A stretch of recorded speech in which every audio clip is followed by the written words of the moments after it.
Subscribe करें और bell दबाएं ताकि कोई खबर रह न जाए।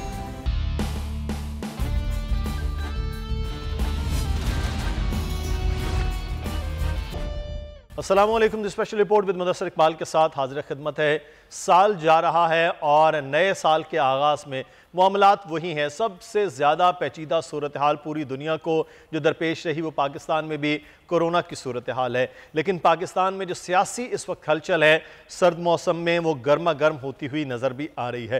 पहले ये लगा कि तमाम PDM जो है वो अक्टूबर से लेकर अब तक बड़ी ज़बरदस्त किस्म की इनिंग खेल रही है हुकूमत के ख़िलाफ़, लेकिन 3 दिन से ये तमाम तर चीज़ें आहिस्ता आहिस्ता बदलना शुरू हुई तो किसी हद तक हुकूमत को भी रिलीफ हो गया और PDM भी जो अब इस्तीफ़े पहले देना चाह रही थी फिर इस्तीफ़े लेना चाह रही थी और अब वो इलेक्शन में हिस्सा लेने तक आ गई है। अब इस तमाम तर सूरत हाल पर बात करेंगे। नज़ीर अहमद लगारी साहब हमारे साथ मौजूद हैं, सीनियर सहाफ़ी, तज्ज़ियाकार, एडिटर इन चीफ। बहुत शुक्रिया लगारी साहब आपके वक्त का। सर, साल तो ख़त्म हो रहा है लेकिन हुकूमत भी वहीं है। 31 दिसंबर को हुकूमत के खात्मे के ऐलान करने वाले वो भी यहीं पर हैं। अब वो हुकूमत से इस्तीफ़े मांगना 31 जनवरी, उससे आगे निकलकर वो खुद इलेक्शन का हिस्सा यानी पार्लियामान का हिस्सा, सेनेट का हिस्सा वो बनने जा रहे हैं। तो इसका मतलब है कि अब बस ठंडा ठंडा चलेगा और सब अपना अपना हिस्सा लेकर आगे बढ़ते रहेंगे। देखें, गुज़श्ता साल मौलाना ने एक मार्च किया था और वो आज़ादी मार्च जो था उन्होंने इस तवक्को से या इस यकीन दहानी से, या कोई यकीन दहानी तो नहीं थी बहरहाल, लेकिन इस यकीन के साथ किया था कि वो कोई चेंज लेकर आ रहे हैं और लोगों ने भी साथ दिया। ऐसा नहीं है कि वो फेल लॉन्ग मार्च था, वो अच्छा खासा भरपूर लॉन्ग मार्च था लेकिन वो कामयाब नहीं हुआ। इस मरतबा भी अगर आप खेलने जा रहे हैं और इतना बड़ा सियासी गेम खेलने जा रहे हैं तो कम से कम एक बात का तो ख्याल रखें ना कि अपने सारे पत्ते खोलकर मेज़ पर तो ना बिछा दें।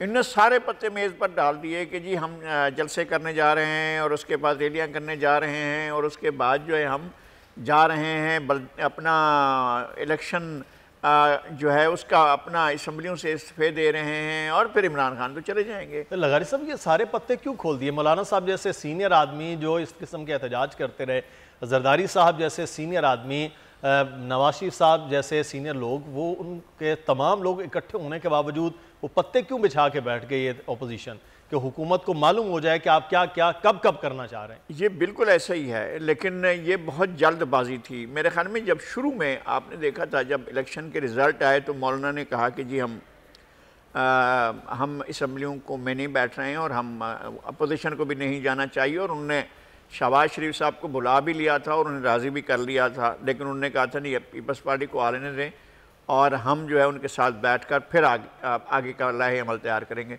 तो पीपल्स पार्टी ने अपना पॉइंट ऑफ व्यू यहीं कराची में ही दे दिया था और कहा था कि हम इस इलेक्शन पर रिजर्वेशन रखते हैं, नतायज पर रिजर्वेशन रखते हैं, मुल्क के अंदर इंतखाबी धांधली हुई है लेकिन हम जाएंगे, हम पार्लियामेंट को छोड़कर नहीं बैठ सकते, हम डेमोक्रेटिक प्रोसेस जो है उसको हम नहीं गिराना चाहते। लेकिन नतीजा ये हुआ कि फिर सब गए असम्बलियों के अंदर। हज़रत मौलाना फजलुर रहमान साहब के साहबजादे असद महमूद ने भी जाकर हल्फ उठाया और कौमी असम्बली के मेंबर के तौर पर वो ऐवान में मौजूद हैं और अब तक भी ऐवान का हिस्सा हैं। लेकिन सवाल ये है कि अपोजिशन अगर असम्बलियाँ छोड़ देती है, व्हाट नेक्स्ट? अगर आपका कोई ऐसी चौंका देने वाली बात पीछे नहीं खड़ी है तो फिर आप इस्तीफे क्यों दे रहे हैं? आप इस्तीफा दे देते हैं। सही। लगारी साहब, आप बात चौंका देने वाले मामलात पर हम बात करते हैं। यहाँ पर हमें एक छोटा सा ब्रेक लेना है। ब्रेक के बाद जब वापस आएंगे फिर ये कि अब आपके पास क्या है अब करने को। चौंका देने वाला बड़ा एक अहम जुमला लगारी साहब ने बोला। ब्रेक के बाद इस पर बात होगी, हमारे साथ रहिएगा जी।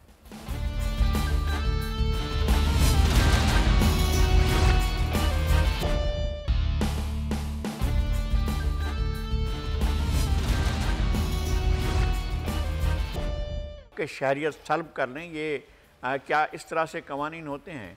पहली बात यह है कि वो पाकिस्तानी हैं, वो पाकिस्तान में 3 मरतबा वज़ीर आज़म रहे, वो पाकिस्तान से भाग कर नहीं गए, वो पाकिस्तान से फ़रार नहीं हुए, वो मफरूर नहीं हुए, वो जेल से नहीं भागे। उन्हें आपने कौन से कानून के तहत, आप पाकिस्तान में इससे पहले कितनी मिसालें हैं कि आपने किसी शख्स को जेल में सज़ा काटने के दौरान रिहा करके बैरून मुल्क भेजा हो, अगर आपने कानून की खिलाफ वर्जी आपके लिए मौजूद है कि आप कर सकते हैं, और अगर वो वापस नहीं आ रहे हैं या अपना इलाज करा रहे हैं, तो इस बात की इजाज़त नहीं है आपकी तरफ से कि वो नहीं, तो क्या इस सिलसिले में अदालतें खामोश हो जाएंगी? अगर ये अदालतों में जाते हैं और जाकर अपना ये मामला रखते हैं कि जनाब हमें हमारा इलाज हो रहा है और हम वो ठीक नहीं हैं और तंदुरुस्त नहीं हैं और उनके इलाज की वजह से उनको डिले हुआ है, तो उनका लाइसेंस जब्त नहीं किया उनका पासपोर्ट जब्त नहीं होना चाहिए, उनको पासपोर्ट जारी हो जाना चाहिए। अगर किसी भी सुपीरियर कोर्ट ने या हुक्म दे दिया तो हुकूमत क्या करेगी? हुकूमत को तो देना पड़ेगा। हमीद साहिबा पाकिस्तान मुस्लिम नून के रहनुमा हमारे साथ मौजूद हैं, बहुत शुक्रिया माइजा हमीद साहिबा आपके वक्त का। हुकूमत ये फैसला कर रही है कि पासपोर्ट जो है वो मनसूख कर दिया जाए साबिक वज़ीर आज़म मियां नवाज शरीफ साहब का, तो अब क्या सोचा जा रहा है कि अगर 16 फरवरी को उनका पासपोर्ट ख़त्म करती है ये हुकूमत, तो क्या ऑप्शंस इस्तेमाल किए जाएंगे फिर मियां साहब की जानिब से, उनके लॉयर्स, उनकी टीम की जानिब से, मुस्लिम नून की जानिब से? कोई ऑप्शन नहीं इस्तेमाल किए जाएंगे। मियां साहब इंग्लैंड में रहेंगे जब तक उनका इलाज नहीं होता, और वो 3 दफ़ा के प्राइम मिनिस्टर हैं, और उनका जो इन्होंने पीटीआई ने अपनी हुकूमत जब इनको जेल में रखा था उस वक्त उन्होंने इनके वो हालात कर दिए थे जेल में कि उनको मौत के नैश खुदा न खास्ता पे ले गए थे, और रिपोर्ट्स और हॉस्पिटल की जो रिपोर्ट्स हैं वो यही कह रही थी कि उनके वो बहुत सीरियस हैं, क्रिटिकली इल हैं, ये भेजा गया था, और वो वहीं रहेंगे। जो as far as passport renewal की बात है, पासपोर्ट रिन्यूअल हो या ना हो इसका मैं नहीं समझती कि कोई इम्पैक्ट पड़ेगा। माइजा हमीद साहब, कल बाबर अवान साहब ने न्यूज़ कॉन्फ्रेंस में कहा कि नवाज शरीफ साहब का लंदन में क़याम फिर गैर कानूनी हो जाएगा और उन्हें वतन वापस आना पड़ेगा, तो ये सूरत हाल ये भी कहते थे, देखिए ये भी कह रहे हैं कि जी हम लोग बरतानिया की हुकूमत से बात करेंगे और हम उनको वापस लेके आएंगे। इनका क्या है, ये तो बात में छोड़ देते हैं, ये तो अवाम को पागल बनाने के लिए झूठ बोल देते हैं। जब भी मियां नवाज शरीफ की बात आती है, जब भी मरियम नवाज शरीफ की बात आती है, तो इनके मिनिस्टर जिनकी कोई रेलेवेंस ही नहीं बनती। भाई आप ना इंफॉर्मेशन मिनिस्टर है, ना आप स्पोक्स पर्सन है, आप लोग जो है वो अपने selected prime minister Imran Khan को खुश करने के प्राइमरी के बच्चों की तरह आके प्रेस कॉन्फ्रेंस कर देते हैं मियां नवाज शरीफ के खिलाफ। ये सारी चीजें मैटर नहीं करती। ये पहली दफा हुकूमत में आए हैं जो मुल्क का वजीर आजम रहा हो 3 दफा, उसको इस तरह उसको पासपोर्ट की जरूरत नहीं पड़ती।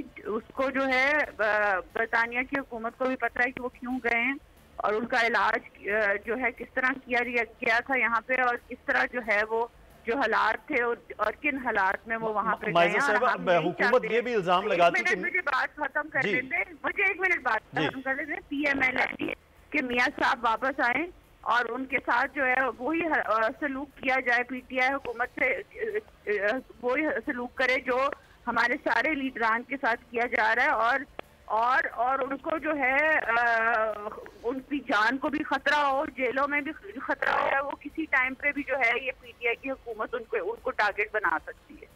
ये वाहिद मियां नवाज शरीफ साहब की भी एक पाकिस्तान की हिस्ट्री में ज़ात है माइजा हमीद साहबा, जो एक सज़ा याफ्ता शख्स के तौर पर उनको बाहर इलाज के लिए भेजा गया, ये भी एक मिसाल अलग है।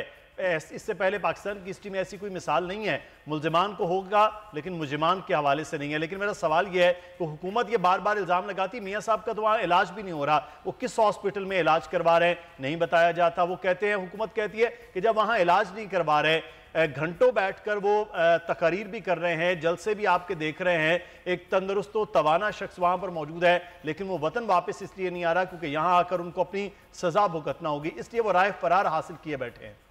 देखिए कौन सा शख्स है जो बीमार हो और बीमारी की हालत में स्काइप पे आके जो है वो कौम से एड्रेस नहीं कर सकता।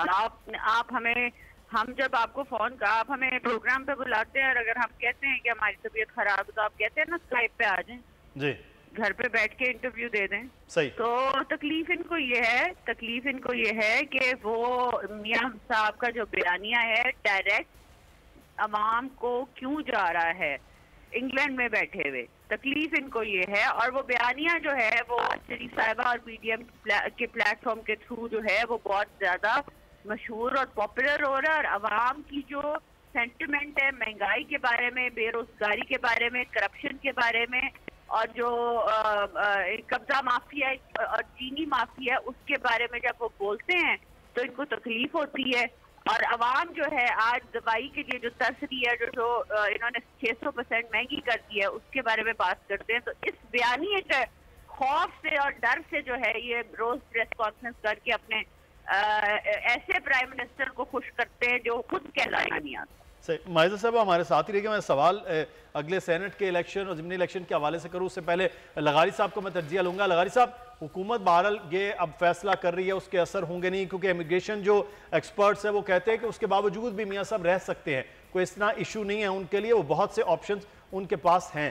तो लगारी साहब, अच्छा इस वक्त हमारे साथ जो है वो बरतानवी वकील मोहसिन मलिक साहब भी मौजूद हैं, उनसे इस पे बात भी कर लेते हैं। मोहसिन मलिक साहब, बहुत शुक्रिया सर आपके वक्त का, आप वहाँ प्रैक्टिस करते हैं, इन तमाम तो चीज़ों को भी देखते हैं। मियाँ नवाज शरीफ साहब का अगर पासपोर्ट मनसूख हो तो क्या वहाँ उनके लिए कोई लीगल पेचीदगी हो सकती है या वो रह सकते हैं, कोई ऐसा इशू नहीं है?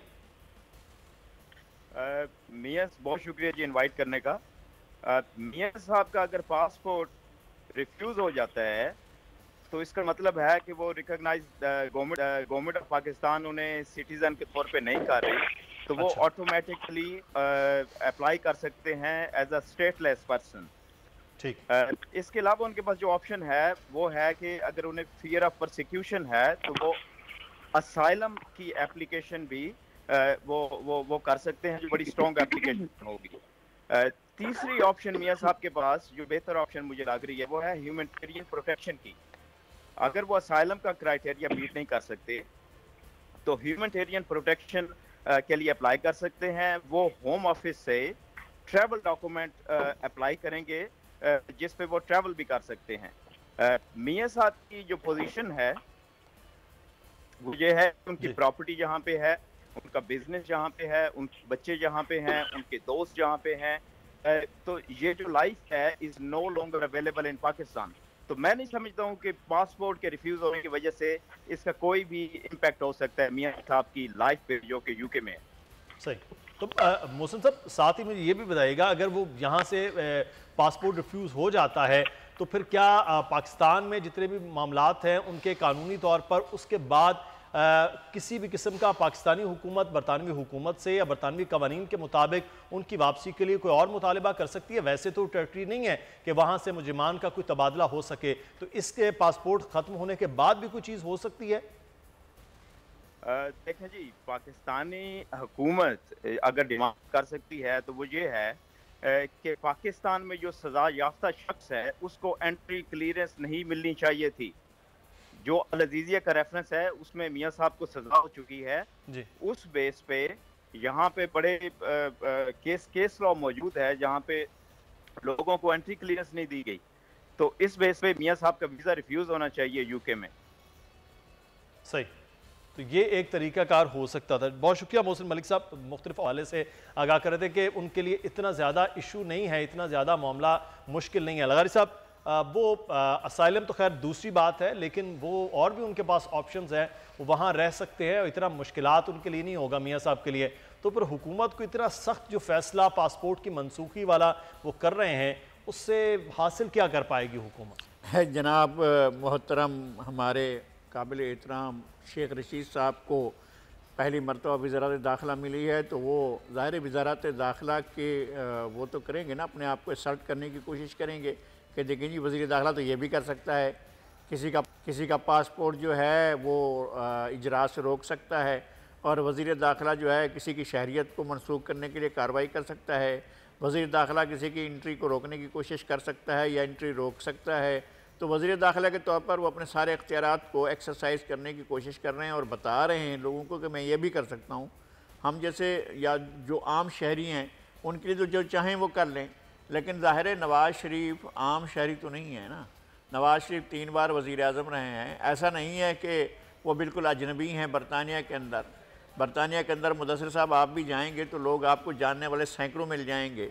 ऐसे सैकड़ों लोग उनको, हज़ारों लोग उनको भी जानते होंगे। तो और उनके लिए बहुत से और ऑप्शंस मौजूद होंगे।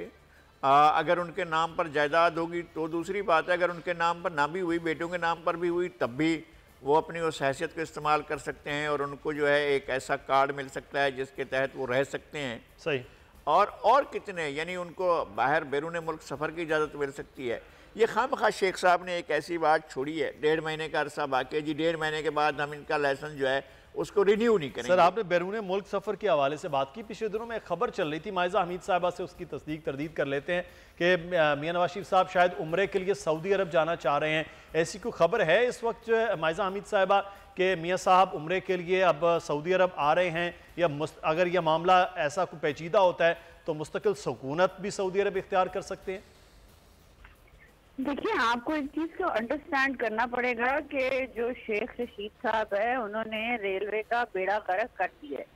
अब जो रेलवे का बेड़ा गर्क किया है उसकी वजह से जो है उनको इनाम मिला है कि वो अब इंटीरियर संभालें।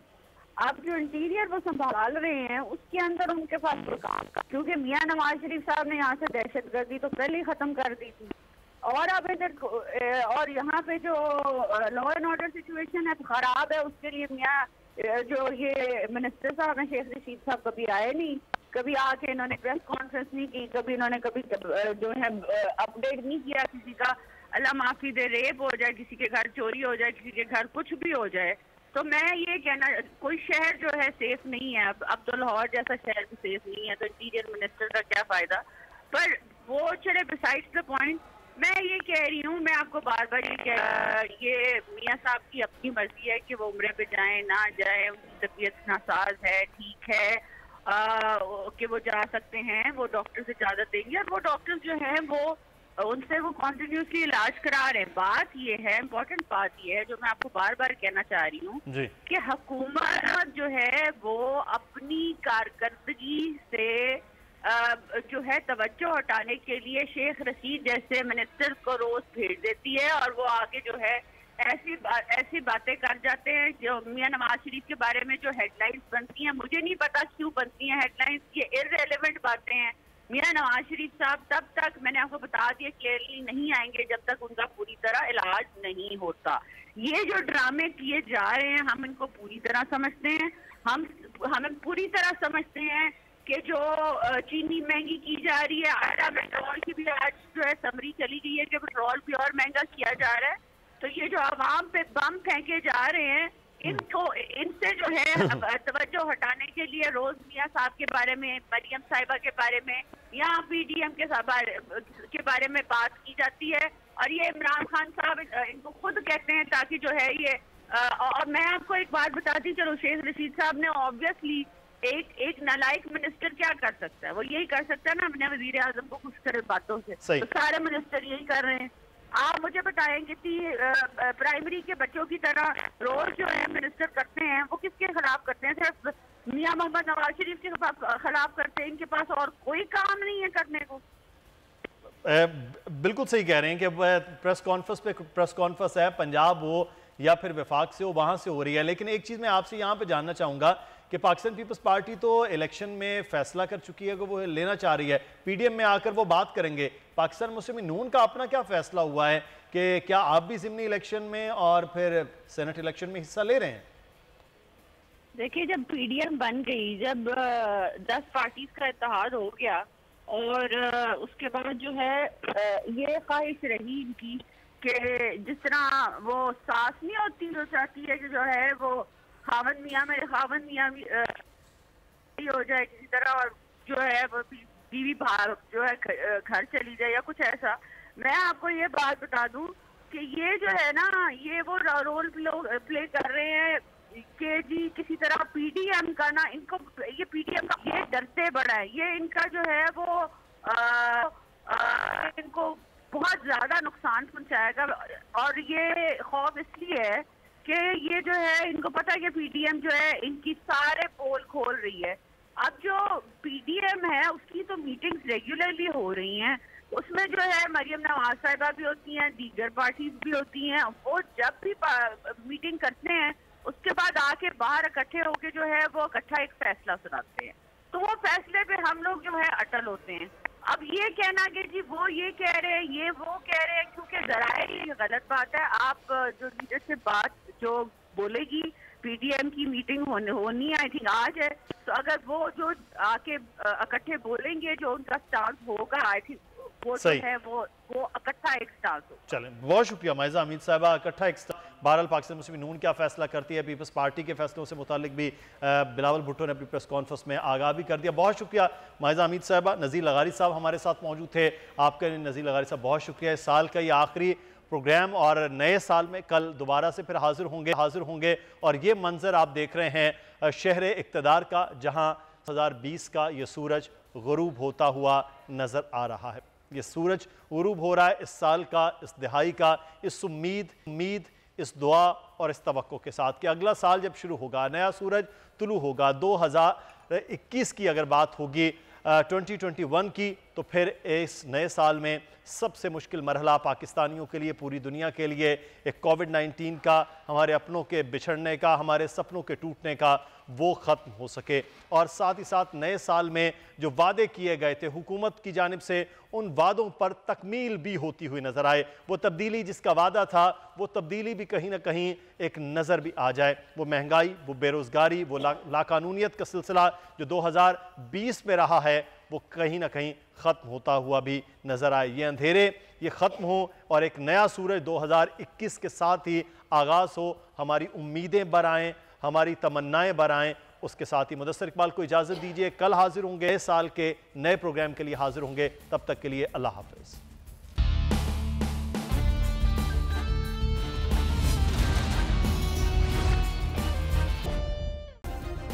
सब्सक्राइब करें और बेल दबाएं ताकि कोई खबर रह न जाए।